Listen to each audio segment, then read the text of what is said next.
तो गांव में रहने वाले लोगों के साथ ऐसा बहुत बारी होता है कि जो उनकी फैमिलीज होती हैं उनकी ज़्यादातर अपनी पड़ोसियों से नहीं बनती।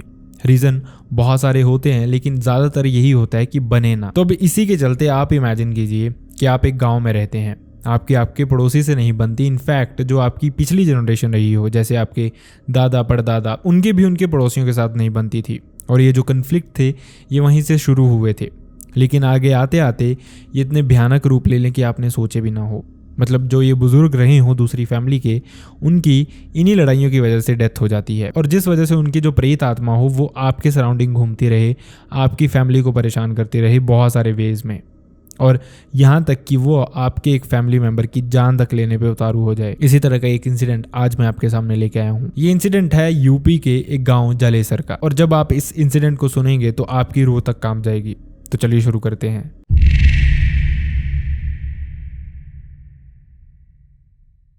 तो जैसा मैंने आपको बताया, ये इंसिडेंट है यूपी के गांव जलेसर का। ये इंसिडेंट हमारे साथ शेयर किया प्रेरणा ने, और ये इंसिडेंट उनकी फैमिली के साथ हुआ था आज से लगभग 12 से 15 साल पहले। जैसा मैंने आपको बताया, ये दो फैमिलीज थी जिनके बारे में सब्सक्राइबर ने हमारे साथ शेयर किया, और दूसरी फैमिली जिनके साथ उनकी बनती नहीं थी, जलेसर गांव के ही। तो आज से काफ़ी साल पहले जब इनके बुजुर्ग रहा करते थे तो वहीं से ये कन्फ्लिक्ट शुरू हुए थे ज़मीन को लेके। अब धीरे धीरे ये कन्फ्लिक्ट इतने ज़्यादा बढ़ गए थे कि एक फैमिली ने दूसरी फैमिली के एक इंसान की जान तक ले ली थी, और इसी का बदला लेने के लिए वाइस वर्सा, मतलब जो दूसरी फैमिली थी उन्होंने भी उस बुजुर्ग की जान ले ली। अब इस तरह से ये जो दूसरी फैमिली का बुजुर्ग था, ऐसा माना जाता है उनके गाँव में और उनके सराउंडिंग भी कि उसकी जो प्रेत आत्मा है वो घूमती रहती है सराउंडिंग में, और वही बहुत लोगों को परेशान करती है। स्पेशली जिस फैमिली के साथ उनकी बनती नहीं थी उनको सबसे ज़्यादा वो परेशान करती है, और यहाँ तक कि उनकी फैमिली का जो अगला वंश है उसका नामो निशान तक मिटाना चाहती है। ऐसा हमें इस सब्सक्राइबर ने बताया। जो इंसिडेंट मैं आपको बताने वाला हूँ वो भी इसी चीज़ से रिलेटेड है और इन्हीं से रिलेटेड है। ये जो दूसरी फैमिली थी जिनको ये एंटिटी परेशान कर रही थी, उनके साथ ये इंसिडेंट हुआ आज से लगभग 12 से 15 साल पहले। ये जो फैमिली थी इसमें एक हस्बैंड और वाइफ थे, और उसके अलावा उनकी 2 बेटियां थी। वो चाहते थे कि उनके घर पे एक बेटा भी हो, और इसीलिए वो काफ़ी टाइम से हर डॉक्टर के पास जा रहे थे, हर तांत्रिक के पास जा रहे थे, हर पुजारी के पास जा रहे थे, लेकिन बात नहीं बन पा रही थी। थक हार के उन्होंने उन्हीं के गाँव के एक भगत थे उनका सहारा लिया और उनके वहाँ पूजा पाठ करनी शुरू की, उनके पास रेगुलर जाना शुरू किया, जिसके बाद बहुत मुशक्क़तें करने के बाद फाइनली इनके घर पे एक बच्चे ने जन्म लिया। ये एक लड़का था और फैमिली फाइनली बहुत ही ज़्यादा खुश थी। अब फैमिली में सबका मानना तो यही था कि इनका ये जो बच्चा हुआ है ये पूजा पाठ की वजह से ही हुआ है, भगवान की देन है, या फिर माने कि उस भगत की देन है। अब भगत उनके गांव में उनको कहा जाता है जो कि किसी भी तरह की एंटिटी से इंटरेक्ट करते हैं, और इसी तरह से शायद इस बच्चे में भी उनका किसी ना किसी वे में हाथ था। अब फाइनली जब इनके घर पे बेटा पैदा हुआ तो इन्होंने एक सोने की चेन मांगी। ये जो जिनसे चेन मांगी थी, जिनके घर पे बेटा पैदा हुआ था, ये हमारे सब्सक्राइबर के चाचू हैं। अब ये जो इंसान था जो इस बच्चे का बाप था, उन्होंने चेन देने से मना कर दिया, क्योंकि ऑब्वियसली सोने की चेन काफ़ी कॉस्टली थी, और उनको लगता था कि शायद ये भगवान की देन है, वो जो पूजा पाठ कर रहे थे उस वजह से ये सब कुछ हुआ है, और घर की बात है तो उन्होंने डिनाई कर दिया ये सोने की चेन देने से। जिसके बाद इस भगत ने भी उनको ज़्यादा फोर्स नहीं किया इसके लिए। अब धीरे धीरे चीज़ें बेटर होती जा रही थी, फैमिली बहुत ही ज़्यादा खुश थी, और इस फैमिली में जैसा मैंने आपको बताया ये दोनों हस्बैंड वाइफ थे, उनकी 2 बेटियां थी, और अब फाइनली एक बेटा भी उनके घर पे आ गया था। इसके अलावा ये जो इंसान था इसकी माँ भी इनके साथ ही रहती थी, जो कि इस बच्चे की दादी थी।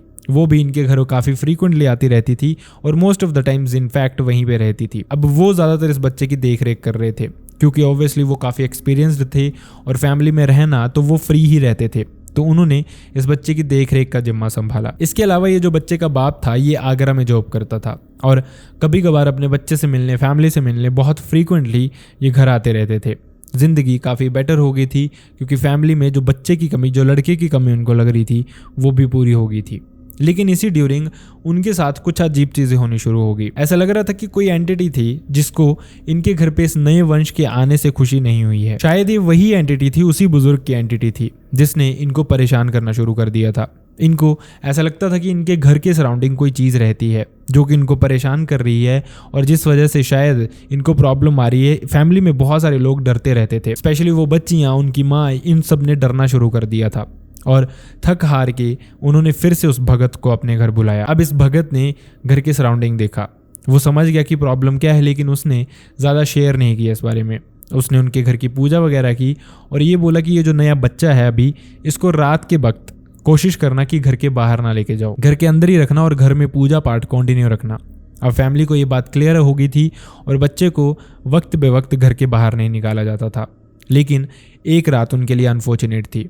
ये जो इंसान था जिसका ये बेटा था वो वापस आगरा जा रहा था, छुट्टी पे आया था घर और अभी उसका वापस जाने का टाइम था। क्योंकि निकलते निकलते उनको काफ़ी शाम हो गई थी, इनफैक्ट अंधेरा ही हो गया था। तो उन्होंने एक गाड़ी बुलवाई थी जिसमें वो निकलने वाले थे। लेकिन इसी ड्यूरिंग ये जो बच्चे की दादी थी ये बच्चे को लेके बाहर आ गई उनको सी ऑफ करने। उनके दिमाग से ये सब कुछ निकल गया था कि उनको उस भगत ने क्या बताया है और उनको ये बात फॉलो करनी है। अब खैर जो निकल गया था वो निकल गया था, तो वो वहाँ पे आ गए। उन्होंने उनको सी ऑफ किया और वापस जाने लगे।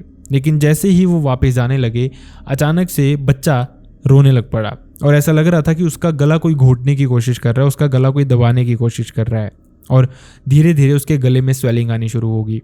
उसकी जो दादी थी वो देख के बहुत ही ज़्यादा परेशान हुई कि बच्चे की हालत बहुत ख़राब लग रही थी और गला उसका एकदम से फूलना शुरू हो गया था, खुद से स्वेलिंग आनी शुरू हो गई थी उसमें। उनको लगा कि बच्चे को किसी चीज़ ने काट दिया है गले में। तो उन्होंने हर तरफ कोशिश की लेकिन गाँव में ना उनको कोई गाड़ी मिल रही थी वहाँ से जाने के लिए ना कुछ। बहुत परेशानियों के बाद बच्चे को जैसे तैसे उन्होंने हॉस्पिटल पहुँचाया। अब जब वो हॉस्पिटल पहुँचे तो वहाँ पर भी डॉक्टर ने उसका चेकअप करना शुरू किया। लेकिन अनफॉर्चुनेटली डॉक्टर को पता ही नहीं लग रहा था कि बच्चे को हुआ क्या है, क्योंकि बच्चे को एक बात क्लियर हो गई थी, किसी भी चीज़ ने काटा नहीं था। जो कि उनको लग रहा था कि उसके गले में स्वेलिंग है और कुछ चीज़ उसको काट गई है, कुछ जहरीली चीज़, वैसा था ही नहीं। डॉक्टर समझ ही नहीं पा रहा था कि आखिरकार ऐसा है क्या। अब ये जो हॉस्पिटल था ये उनके अपने गांव में ही था। यहाँ से इस डॉक्टर ने इस बच्चे को आगरा के लिए रेफ़र कर दिया कि हो सकता है वहाँ पे इस बच्चे की जान बच जाए। यहाँ पे तो ना वो समझ पा रहे थे और ना ही उनके पास इतनी सुविधाएं थी कि बच्चे का इलाज कर पाएँ।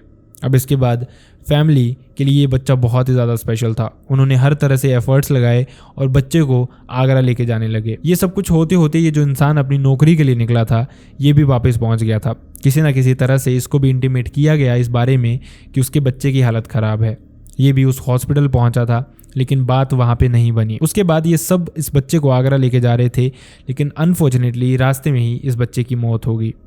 फैमिली बहुत ही ज़्यादा दुखी थी कि इतने सालों के बाद पूजा पाठ करके भगवान से इतनी मन्नतें मांगने के बाद फाइनली घर पे एक लड़का पैदा हुआ था और उसकी भी सिर्फ 9 महीने के अंदर ही जान चली गई, और वो भी बहुत मिस्टीरियस वे में। ना डॉक्टर को पता चला कि क्या हुआ और अचानक से बच्चे के गले में स्वेलिंग आ गई। अब ये चीज़ बहुत भयानक थी और फैमिली इस चीज़ से बहुत ही ज़्यादा दुखी थी। बच्चे को जैसे तैसे घर पे लेके गए, सब बहुत दुखी थे। लेकिन इसी बीच ये जो इंसान था इसके दिमाग में एक बात आई। वो जानना चाहता था कि आखिरकार उसके बच्चे के साथ ये हुआ क्या था जो डॉक्टर तक असेस नहीं कर पाए। तो उन्होंने इस भगत को कॉल करने की सोची कि हो सकता है भगत इसके बारे में कुछ बताएं, इसका कुछ सोल्यूशन हो और उनको पता चले कि बच्चे की जान गई किस तरह से है। तो उन्होंने थक हार के उस भगत को फिर से कॉल की। अब भगत को इसके बारे में उन्होंने सब कुछ बताया, लेकिन भगत अनफॉर्चुनेटली उस समय अपने गाँव में नहीं था। तो उसने बोला कि बच्चे के कान पे फ़ोन लगाओ और वो कुछ मंत्र पढ़ेगा। तो अब ये जो इंसान था इसने अपने बच्चे के कान पे फ़ोन लगाया। भगत ने कुछ बोला थोड़ी देर के लिए और उसके बाद ये फ़ोन रख दिया। उसके बाद कॉल कट होगी और जैसा वो कर रहे थे अपने बच्चे को दफनाने वाले थे वैसा ही करने लगे। लेकिन फिर से जैसे उन्होंने बच्चे को दबाने की कोशिश की, बच्चे ने एकदम से इस इंसान का हाथ पकड़ लिया। ये चीज़ बहुत अजीब थी। फैमिली समझ नहीं पा रही थी कि ये खुशी का मैटर है या दुख का मैटर है। लोगों ने इसको एज अ पॉजिटिव थिंग ही लिया और इस बच्चे को फटाफट से फिर से हॉस्पिटल लेके जाने लगे। लेकिन अनफॉर्चुनेटली फिर से रास्ते में ही इसकी डेथ हो गई। फैमिली फिर से बहुत दुखी थी। एक जो उम्मीद उनके दिमाग में आई थी, एक जो उम्मीद उनके दिल में आई थी, वो भी चल गई थी कि ये बच्चा अब सच में इस दुनिया में नहीं रहा था। खैर जो वो करने लगे थे उन्होंने वैसे ही बच्चे को दफनाया। इसके बाद फैमिली बहुत दुखी थी, लेकिन उनके गांव में ऐसा माना जाता है कि ऐसी कोई भी सिचुएशन होती है, किसी की मौत अगर मिस्टीरियसली हो जाए, किसी को पता न चले, तंत्र मंत्र का किसी को शक हो रहा हो, तो इनके गाँव में एक बैठक बैठती है जहाँ पे ये अपने बुजुर्गों को बुलाते हैं जो उनकी हेल्प कर सके, जो इस दुनिया को छोड़ के जा चुके होते हैं, उनकी आत्माओं को। और यही जो स्पिरिट्स होती हैं, यही जो आत्माएं होती हैं, ये उनमें से किसी न किसी इंसान में प्रवेश करती हैं और जो कि खुद बताती हैं कि इस इंसान के साथ क्या हुआ, किस वजह से इसकी जान गई। ऐसा ही उन्होंने भी किया। अपने गांव में एक बैठक रखी जिसमें उन्होंने अपने ही लोगों को बुलाया। तो अब इस बैठक में ये जो इंसान था जिसके बेटे की जान चली गई थी, उन्होंने अपने भाई की ही स्पिरिट को बुलाने की कोशिश की, जिनकी जान चली गई थी, या फिर ये कहें कि जिन्होंने अपनी जान खुद दे दी थी कुछ प्रॉब्लम्स के चलते। वो इस दुनिया में नहीं थे और उन्हीं की स्पिरिट को उन्होंने बुलाना चाहा। थोड़ी ही देर में गांव के ही एक इंसान में उनकी आत्मा ने प्रवेश किया। उन्होंने खुद उनको बताया कि ये जो बच्चा है जिसकी जान गई है, इसकी जान लेने वाला कोई और इंसान नहीं बल्कि वही बुजुर्ग था जिनके साथ उनकी बन नहीं रही थी काफ़ी सालों से, और वो नहीं चाहता था कि इनका वंश आगे बढ़े, और वो अभी तक सारी फैमिली को परेशान कर रहा था। तभी बच्चे के पैदा होते ही फैमिली के साथ अजीबोगरीब चीज़ें होने शुरू हो गई थी। घर के सराउंडिंग उनको लगता था कोई है, घर के अंदर उनको लगता था कि वक्त बे वक्त कोई घूमता है। किसी को पैरों की आवाज़ आती थी तो किसी को किस तरह की आवाज़ें आती थी। हर इंसान परेशान था, लेकिन फिलहाल उन्होंने घर का सलूशन करवा लिया था भगत को बुला के, लेकिन फिर भी अनफॉर्चुनेटली अपने बच्चे की जान नहीं बचा पाए।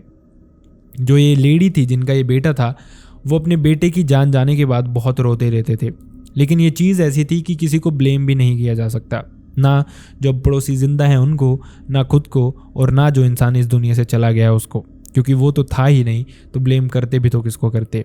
ये लेडी बहुत ही ज़्यादा रोती रहती थी, बहुत ही ज़्यादा परेशान रहती थी, लेकिन इनके साथ भी एक अच्छी चीज़ हुई इसके बाद। इस लेडी को जो कि रोती रहती थी अपने बच्चे की याद में, उसको एक सपना आया। सपने में उसको अपना बेटा दिखाई दिया जिसने उसको बोला कि आप रोना बंद करें, मैं इसी समय पे, सेम समय पे आपकी कोख से फिर से जन्म लूँगा। और जैसा उस बच्चे ने उनके सपने में कहा था वैसे ही उनके साथ हुआ भी।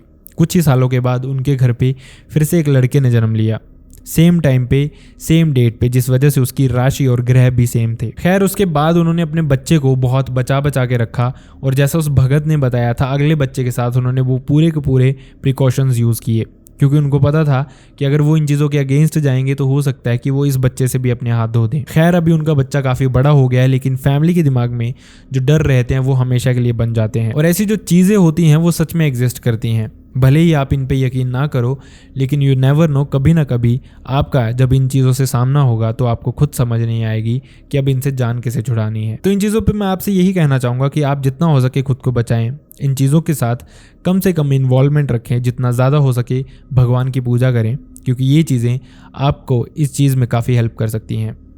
आई रियली होप आपको ये वीडियो पसंद आया। अगर वीडियो पसंद आया हो तो वीडियो को लाइक करना ना भूलें, चैनल को सब्सक्राइब करना ना भूलें। एंड अनफॉर्चुनेटली मैं चाहता नहीं किसी के साथ ऐसा कोई इंसिडेंट हुआ हो, लेकिन फिर भी अगर आपके साथ या फिर आपके रिलेटिव या फिर आपके किसी नोन के साथ ऐसा कोई इंसिडेंट हुआ है जो आप चाहते हैं कि मैं अपने यूट्यूब चैनल पर अपलोड करूँ और लोगों तक पहुँचाऊँ जिससे लोग अवेयर हों, तो आप मेरी मेल ID या फिर इंस्टाग्राम पर मुझसे शेयर कर सकते हैं। दोनों का लिंक आपको मेरे डिस्क्रिप्शन बॉक्स में मिल जाएगा। So see you next time in the next video. Bye bye.